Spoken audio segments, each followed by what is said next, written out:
Hello friends, एक बार फिर से स्वागत करते हैं आपका हमारे यूट्यूब चैनल शिवाय क्लासेस। कल मैंने बताया था आपको रिप्रोडक्टिव सिस्टम के बारे में, तो आते हैं हमारे टॉपिक पे वापस। हम रिप्रोडक्टिव सिस्टम में हमने कल देखा था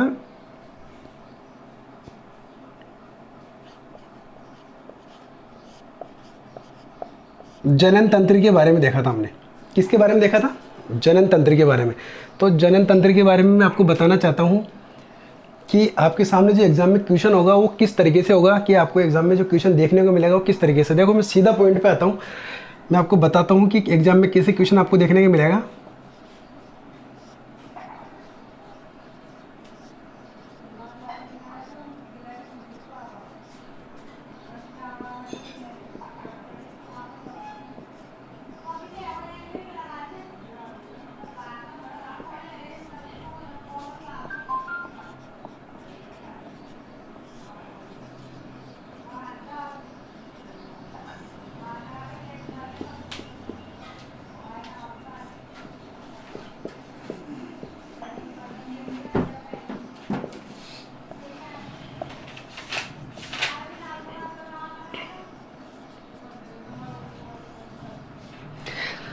देखो फ्रेंड्स, मैंने बताया था आपको कि आपको इस टॉपिक से या तो 5 नंबर का एक क्वेश्चन देखने को मिलेगा, या सिंगल लाइन एक क्वेश्चन, जो सिंगल वन लाइन क्वेश्चन जो होता है 1 नंबर का, वो आपको देखने को मिलेगा।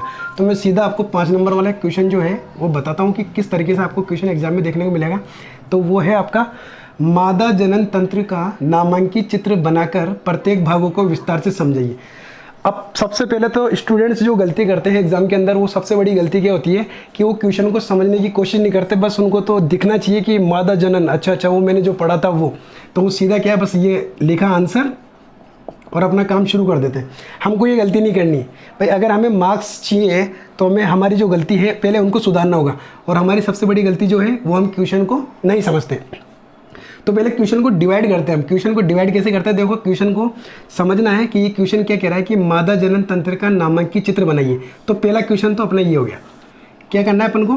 मादा जनन तंत्र का नामांकित चित्र बनाना है। पहला क्वेश्चन आपका ये हुआ। दूसरा क्वेश्चन है प्रत्येक भागों को विस्तार से समझाइए। ये 2 क्वेश्चन, यानी कि इसने कितने क्वेश्चन पूछे अपन से? 2 क्वेश्चन पूछे हैं। पहला क्वेश्चन चित्र बनाना है आपको, और दूसरा क्वेश्चन है आपका प्रत्येक भागों को विस्तार से समझाना है। और कभी कभी ये होता है कि वो बोलता है कि प्रत्येक भागों के नाम लिख करके किसी एक भाग का नाम पूछ लेगा आपसे। जैसे कि वो पूछेगा कि प्रत्येक भागों का नाम और गर्भाशय को विस्तार से समझाइए, या तो यूं पूछ लेगा गर्भाशय को विस्तार से समझाइए, या ऐसे पूछ लेगा सीधा कि जनन तंत्र को विस्तार से समझाइए। तो देखो, हमको कंफ्यूज नहीं होना है।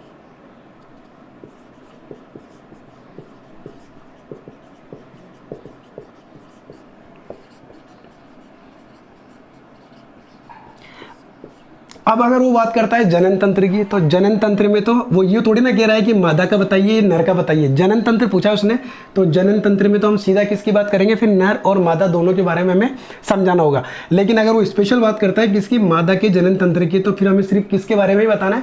ओनली मादा के बारे में ही बताना है। गर्भाशय की बात, तो गर्भाशय आपको पता है कि किस में पाया जाता है? महिलाओं में पाया जाता है। तो इसका मतलब हमें किसके बारे में, किसके जनन तंत्र की बतानी है? कि जनन तंत्र में सिर्फ गर्भाशय के बारे में बताना है, तो हम गर्भाशय के बारे में आपकी थ्योरी। दूसरा आपका बेसिक, और थर्ड है आपका कंसेप्ट। अगर ये 3 चीज़ें अगर आपको याद है तो कोई भी क्वेश्चन आपके सामने एग्जाम में हो, मैं ये नहीं कह रहा वो साइंस हो, वो मैथ हो, सामाजिक हो, इंग्लिश हो, कुछ भी हो, अगर आपकी 3 वर्ड अगर क्लियर हैं, 3 वर्ड मतलब ये 3 चीज़ें जो हमें देखने को मिल रही है, तो आप एग्जाम में किसी भी क्वेश्चन को आसानी से कर सकते हो। पहली चीज़ थ्योरी। अगर आपकी थ्योरी अच्छी है, थ्योरी समझ रहे हो ना, कि बुक की जो थ्योरी हम पढ़ रहे हैं वो थ्योरी अगर आपकी अच्छी है तो आप क्वेश्चन को आसानी से कर पाओगे। दूसरा बेसिक। बेसिक कितना अच्छा है आपका? बेसिक से मतलब जो भी थ्योरी आप पढ़ रहे हो उसकी प्रत्येक चीज़ का बेसिक आपको ज्ञान होना चाहिए। और इसके अलावा आपका कंसेप्ट कितना क्लियर है? कंसेप्ट आपका कितना क्लियर है? अगर ये 3 चीज़ें आप फॉलो करते हो तो आप एग्जाम के अंदर किसी भी क्वेश्चन को आसानी से कर पाओगे। अब सीधा हम पॉइंट पे आते हैं। हमारा क्वेश्चन जो था, मादा जनन तंत्र का नामांकित चित्र बनाकर इसके जो प्रत्येक भाग है उनको हमें विस्तार से समझाना है। तो विस्तार से हम समझाते हैं भाई। देखो, एक एक करके कैसे समझाना है अपन को। आपका मादा जनन तंत्र, मादा जनन तंत्र मैंने आपको कल बताया था कैसे, वही मैं एक बार फिर बता देता हूँ आपको डायग्राम बना करके। क्वेश्चन मिटा देते हैं अपन वही, ताकि आपको क्वेश्चन समझ में आ गया ना, चित्र बना के मैं आपको समझा दूँ।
देखो फ्रेंड, कल हमने देखा था, मैंने आपको कल ही बताया था, ये जो पार्ट था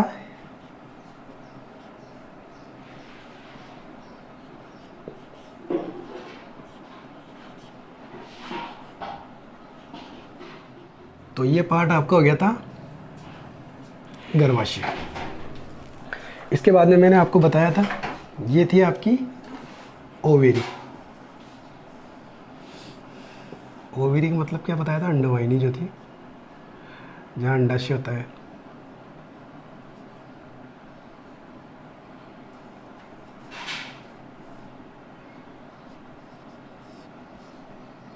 ओवेरी जहाँ से क्या निकलता है, ओवम निकलता है, अंडाशय अंडा निकलता है ना। इसके अलावा मैंने ये जो पूरी ट्यूब बताई थी आपको, ये पूरी ट्यूब देख रहे हो आप, इसको बताया था अपन ने फेलोपियन ट्यूब।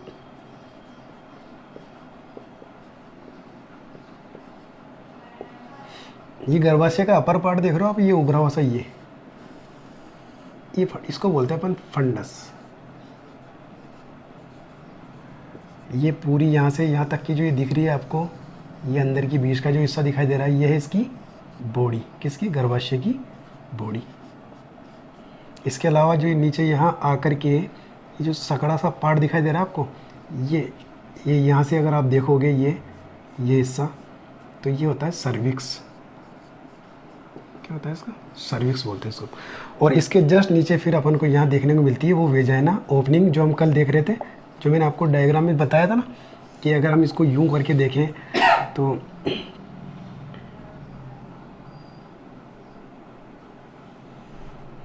ऐसे मैंने आपको ओपनिंग बताई थी, double labium majora, labium minora, ये क्लाइटोरिस था, यहाँ पर यूरेथ्रल ओपनिंग थी, उसके बाद में यहाँ पर वेजाइनल ओपनिंग थी। तो मैं इस ओपनिंग की बात कर रहा हूँ, इस ओपनिंग की। अगर हम इस ओपनिंग को देखने की कोशिश करेंगे, इस ओपनिंग को हम देखने की कोशिश करेंगे, तो ये ओपनिंग में जैसे मैं चलूँगा तो ये ओपनिंग देखो इस तरीके से दिखाई देगी। ये वेजाइना, ये आपकी जो वेजाइना है, ये वेजाइना की ओपनिंग से अपन चले और आगे चल के हमें क्या देखने को मिला, यहाँ पर सर्विक्स देखने को मिला। और सर्विक्स के बाद में हम जैसे आगे चलेंगे तो ये मैंने बताया ना, ये पूरी जो बॉडी है, ये यूट्रस की जो ये बॉडी दिखाई दे रही है, ये इसका क्या हो गया, यूट्रस का पार्ट हो गया। तो ये यहाँ से चला और फिर ये आगे जाके कहाँ आया, ये फेलोपियन ट्यूब दिख रही है आपकी, ये जो फेलोपियन ट्यूब थी ना, ये ट्यूब दिखाई दे रही है आपको। और ये ट्यूब के बाद में, इसके बाद में आगे आ गए हम ये ओवेरी, और इस ओवेरी से क्या निकल रहा था, ओवम, अंडा निकल रहा था। तो हमारा क्वेश्चन जो था, हमारा क्वेश्चन क्या था कि मादा जनन तंत्र का चित्र बना करके हमें उसके प्रत्येक भागों को विस्तार से, तो ये तो हो गया, देखो मादा जनन तंत्र का ये जो भाग है, यही तो होता है सारा जनन जो भी हो रहा है। तो ये चित्र, ये डायग्राम जो हमें बनाना था, ये डायग्राम तो हमने बना लिया। अब इसके प्रत्येक भागों को विस्तार समझाना, तो इसके प्रत्येक भाग कौन कौन से हो गए भाई, vagina, cervix, ovary, fallopian tube और गर्भाशय। मतलब जो जो चीज़ें हमें देखने को मिल रही है वो है आपकी गर्भाशय, योनि मार्ग जिसे हम योनि कह रहे थे, तीसरा हो गया आपका अंडवाहिनी, इसके अलावा हो गया आपका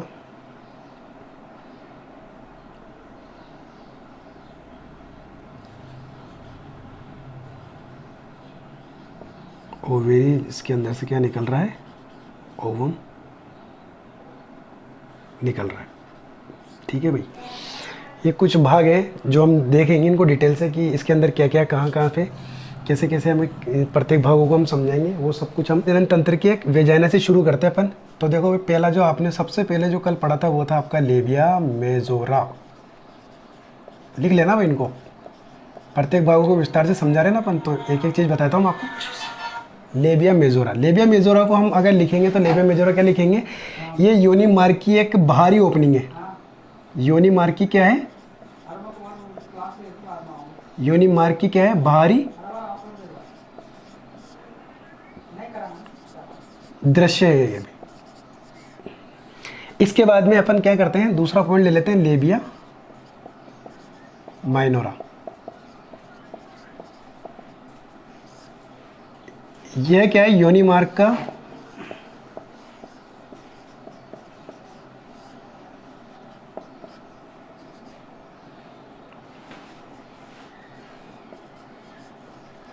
आंतरिक व कवर किया हुआ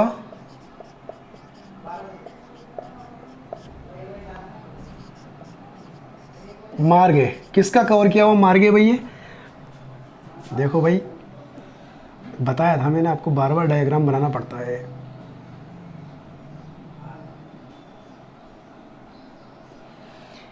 ये लेबिया मेजोरा जो अपन देख रहे हैं, ये क्या है, इसका बाहरी आवरण हो ही गया पहला वाला। तो दूसरा अपन पढ़ रहे हैं लेबिया माइनोरा, ये वाला हिस्सा। तो लेबिया माइनोरा क्या है, योनि मार्ग का आंतरिक, आंतरिक मतलब अंदर की ओर कवर किया हुआ एक मार्ग है। किससे कवर किया हुआ, इस लेबिया मेजोरा से कवर किया हुआ क्या है, एक मार्ग है। तो ये आपके दो पार्ट तो ये हो गए। इसके बाद में अपन बात करते हैं थर्ड पार्ट का, हो गया क्लाइटोरिस। क्लाइटोरिस के अंदर सिर्फ आपको इतना सा लिखना है, यह महिला जनन का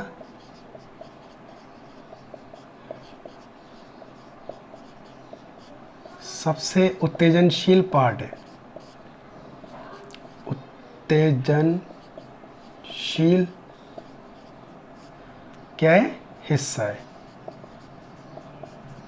सबसे उत्तेजनशील क्या है, ये क्लाइटोरिस, ये हिस्सा है। तो ये तीन पार्ट तो हमने भाई भागों को पढ़ रहे हैं ना अपन, मादा जनन तंत्र के भागों को पढ़ रहे हैं, तो अपन एक एक भाग का बताएंगे ना। तो सबसे पहले अपन ने लेबिया मेजोरा पढ़ा, ये बाहरी कवरिंग हो गई।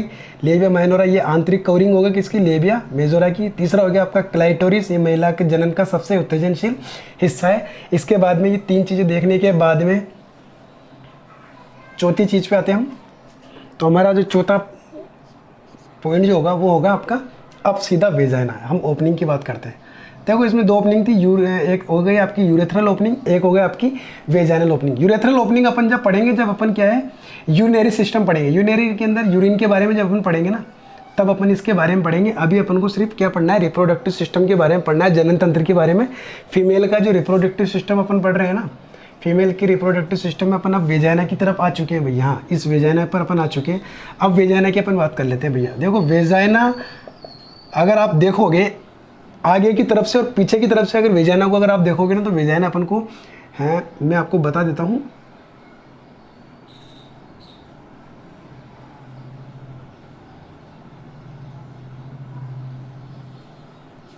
इस हिस्से को आप देख रहे हो ना यूं सीधा, इसको आप यूं तिरछा करके एक बार समझने की कोशिश करो कि अगर ये इस तरीके से होता, यूं समझ रहे हो आप, यूं, तो ये हमको किस तरीके से दिखाई देती है। तो देखो भाई ये वेजाइनल जो ओपनिंग थी ना, वो ओपनिंग से अगर अपन यूं चले तो आपको समझ में आ रहा होगा कि हम यूं चल रहे हैं, तो ये सर्विक्स जो आ रहा है, तो यहाँ से अगर हम सर्विक्स को समझने की कोशिश करें यूं, फिर आगे चल के आपका यूट्रस निकलेगा। तो मैं वेजाइना की बात बता रहा हूँ। तो ये एंटीरियर मतलब आगे की तरफ से अगर अपन इसको देखें तो इसकी जो लेंथ मिलेगी अपन को, लंबाई जिसे बोलते हैं, वो मिलेगी 9 सेंटीमीटर। और पोस्टीरियर मतलब पीछे की तरफ से अगर अपन इसको देखेंगे तो पीछे से क्या होती है, वेजाइना की लंबाई, योनि मार्ग जो होता है आपका, योनि मार्ग जो है उसकी लंबाई कितनी होती है, 10 सेंटीमीटर हमें देखने को मिलती है। ठीक है भाई, तो हम इसके अंदर किस प्रकार से लिखेंगे, हम इसमें लिखेंगे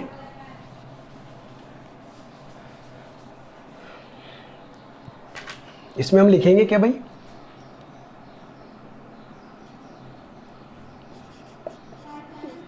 योनि मार्ग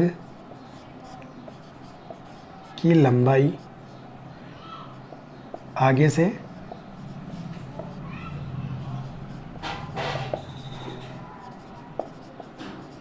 आगे की ओर से 9 सेंटीमीटर व पीछे की ओर से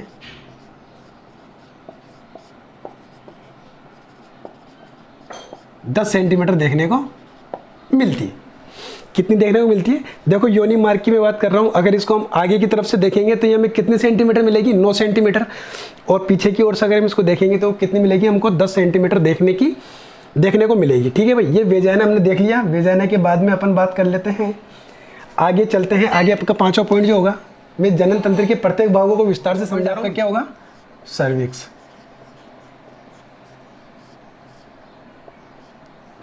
सर्विक्स क्या है? सबसे सकड़ा भाग होता है, नेरोस्ट पार्ट जिसे अपन बोलते हैं ना, नेरोस्ट, सबसे सकरा पार्ट होता है भाई ये। इसको सिर्फ अपन को इतना सा समझना है कि ये जो भाग है सबसे सकरा भाग होता है, सबसे सकरा भाग होता है। इसके अंदर भी अपन अगर मैं आपको थोड़ा सा और डिटेल से समझाना चाहूँ तो इसके अंदर अपन को क्या है, 2 स्फिंक्टर, 2 वाल समझते हो ना भाई? वाल वो चीज़ होती है जैसे हम नल के अंदर वाल नहीं होता, बंद करना खोलना, इस तरीके से वाल नहीं होते। तो ये जो वाल होते हैं ना वाल, ये 2 वाल यहाँ पाए जाते हैं। तो एक ये हो गया और एक वाल ये यहाँ पर हो गया। तो ये क्या हमेशा खुले नहीं रहते, ये बंद रहते हैं ताकि कोई बाहर का कोई भी ऑर्गेनिज्म या कोई भी इन्फेक्शन, किसी प्रकार की चीज़ अंदर से बाहर की ओर ना आए और ये बाहर से अंदर की ओर एंटर ना करे। इसलिए दोनों साइड में हमको क्या पाए जाते हैं? तो हम इसको बोलते हैं इंटरनल। अंदर है ना ये इंटरनल, मैंने आपको पहले बताया था। इंटरनल मतलब अंदर की ओर और बाहर मतलब एक्सटर्नल। तो हमको क्या मिलती है इसके अंदर? आंतरिक ओपनिंग, आंतरिक खुला हुआ भाग जिसे बोलते हैं अपन, आंतरिक खुला हुआ नहीं बोलेंगे भाई, आंतरिक बंद भाग बोल सकते हैं इसको अपन, आंतरिक बंद भाग। व अंदर की ओर भी क्या मिलेगा आपको?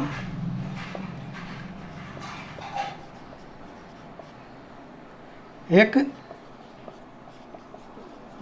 बंद भाग मिलेगा। ठीक है, तो इसको अपन ने क्या नाम दिया? इंटरनल ओएस, और इसको बोलेंगे एक्सटर्नल ओएस। ओएस का मतलब होता है ओपनिंग, इंटरनल ओएस का मतलब अंदर की ओपनिंग और एक्सटर्नल ओएस मतलब बाहर की ओपनिंग। तो वेजाइना से जैसे ही चले तो पहले क्या देखने को मिली? एक्सटर्नल ओएस मतलब बाहर की ओपनिंग, और जैसे आगे चले तो इंटरनल। अब चल रहे तो चलने के लिए जगह तो चाहिए ना, तो यहाँ से निकलेंगे अपन, तो ये इंटरनल ओएस जैसे ही खुलेगा, इंटरनल ओएस जैसे ही खुलेगा तो हमको सीधा क्या देखने को मिलेगा? गर्भाशय देखने को मिलेगा। और गर्भाशय का जो ये बीच का भाग था, इस बीच के भाग को हमने क्या बोला था? बॉडी।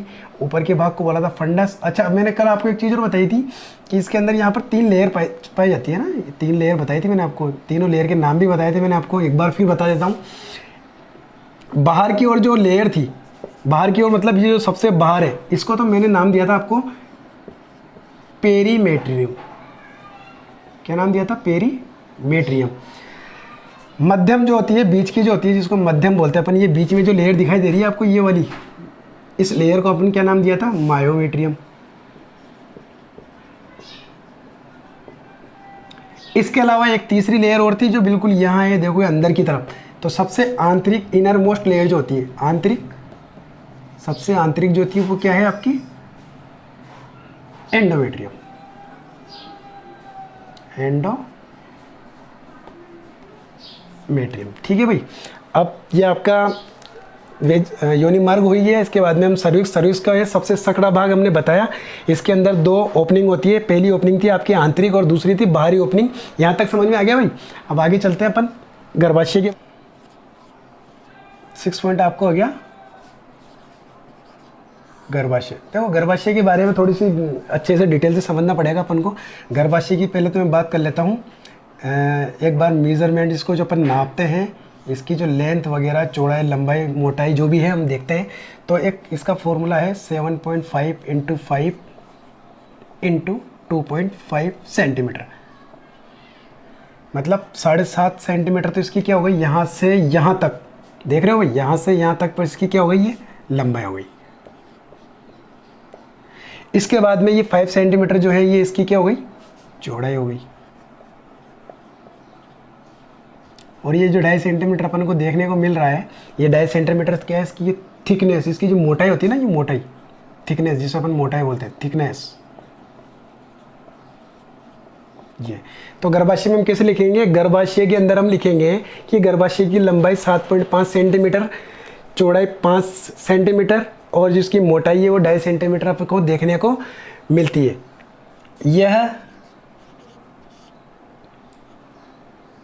यहाँ क्या होता है, भ्रूण का निर्माण होता है। किसका निर्माण होता है, यहाँ पर भ्रूण का निर्माण होता है। भ्रूण के निर्माण के दौरान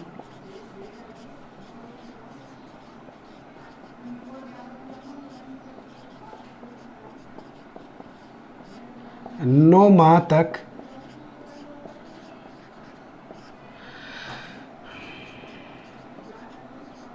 बच्चे को स्तन देने वाला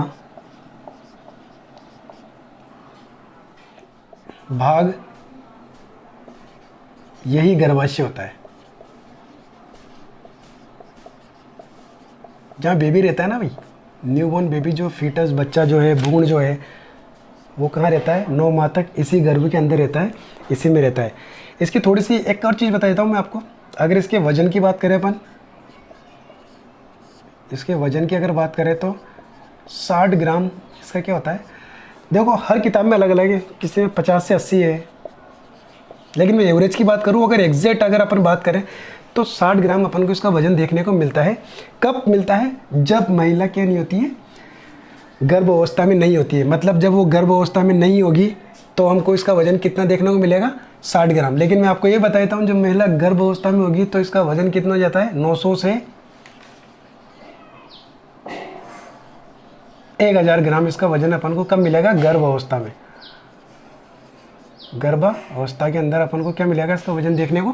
देखो अगर महिला गर्भ अवस्था में नहीं है तो गर्भाशय का वजन कितना मिला अपन को, 60 ग्राम। जो 50 से 80 अपन बता रहे हैं, जिसमें एग्जैक्ट अपन बात कर रहे हैं, तो वो हो गया आपकी 60 ग्राम। गर्भ अवस्था की अगर मैं बात करूँ तो वो मिलेगा आपको 900 से 1000 ग्राम। इसके देखने की अगर बात करें अपन, तो ये अपन को कैसा दिखाई देता है, कैसा दिखाई देगा अपन को, ये पियर शेप दिखाई देगा। पियर क्या होता है, नाशपाती देखिए आपने, पियर शेप मतलब किसकी तरह दिखाई देता है, ये नाशपाती की तरह। गर्भाशय जो है किसकी तरह दिखाई देता है, नाशपाती की तरह ही हमें देखने को मिलती है। एक ये बताया आपका, देख लेना भाई, पॉइंट 6 या 7 एक बार देख लेना आप, ठीक है। ये फैलोपियन ट्यूब,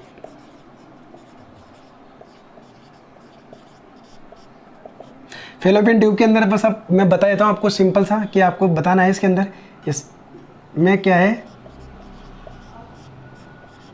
4 भाग पाए जाते हैं। तो पहला आपका है जो है इंटरस्टिशियल।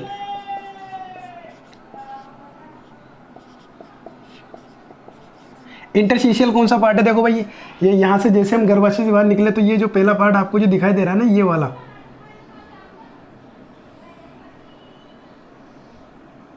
देख रहे हो आप, ये यहाँ से यहाँ तक का जो ये पार्ट देख रहे हो ना आप, ये पहला पार्ट जो है ये है आपका इंटरस्टिशियल। दूसरा पार्ट है आपका स्टमस। ये स्टमस आपका हो गया यहाँ तक, दूसरा पार्ट आपका ये स्टमस जो देख रहे हो आप, ये हो गया आपका स्टमस।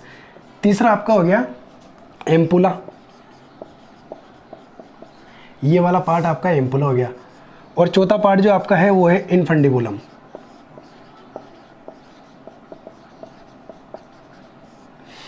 ये वाला पार्ट, ठीक है भाई, ये आपका इनफंडिबुलम हो गया। तो इंटरस्टिशियल सबसे सकड़ा पार्ट अगर देखूं मैं इसको, तो ये जो दिख रहा है ना आपको, ये सबसे सकड़ा पार्ट ये पहला वाला जो मैं बता रहा था ना आपको, ये वाला, ये सबसे सकड़ा पार्ट। तो इंटरस्टिशियल सबसे सकड़ा पार्ट हो गया। इसके बाद में ये आगे की ओर चलते हैं हम, तो ये स्टमस हो गया। एम्पुला सबसे जो बिग पार्ट जिसे हम बोलते हैं, सबसे बड़ा भाग जो हम बोल सकते हैं उसको, ये वो है आपका एम्पुला, जहाँ पर मैंने आपको कल ही बताया था कि ओवम जो है वो निकल करके यहाँ आया और यहाँ पर आने के बाद में वीर्य का इंतजार कर रहा था। मैंने बताया था कल आपको एग्जांपल कि वो एक दुल्हन थी और वो दूल्हे का इंतजार कर रही थी। तो वो जो ओवम जो है वो यही है, यहाँ से स्पर्म आकर के इससे टकराता है। तो एम्पुला में आकर के क्या हो रहा था आपका फर्टिलाइजेशन। क्या हो रहा था? फर्टिलाइजेशन मतलब जो गर्भ का जो प्रोसीजर शुरू होता है ना, पहला फर्स्ट दिन से जो गर्भ का प्रोसीजर शुरू होता है वो यहीं से शुरू होता है, इस एम्पुला पार्ट के अंदर से। तो हम इसको बोलते हैं फर्टिलाइजेशन। नेक्स्ट है आपका इन्फंडिबुलम। इन्फंडिबुलम आपका ये है सही,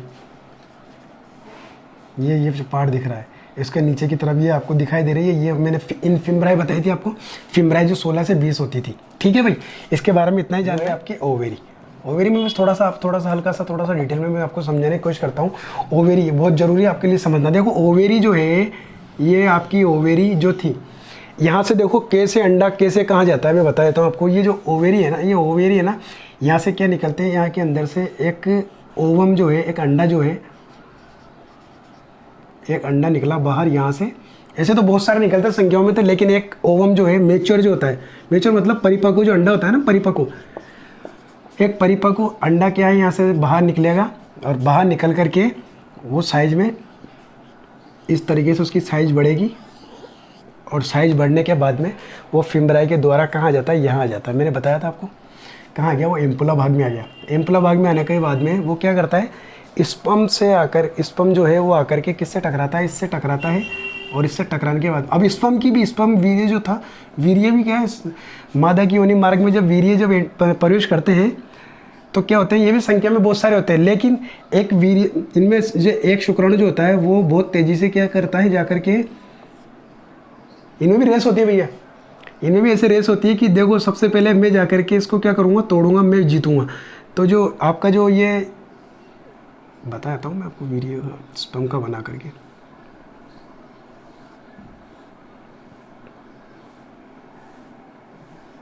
इस तरीके से आपके क्या होते हैं, ये शुक्राणु इस तरीके के दिखाई देते हैं हमें, देखो ऐसे।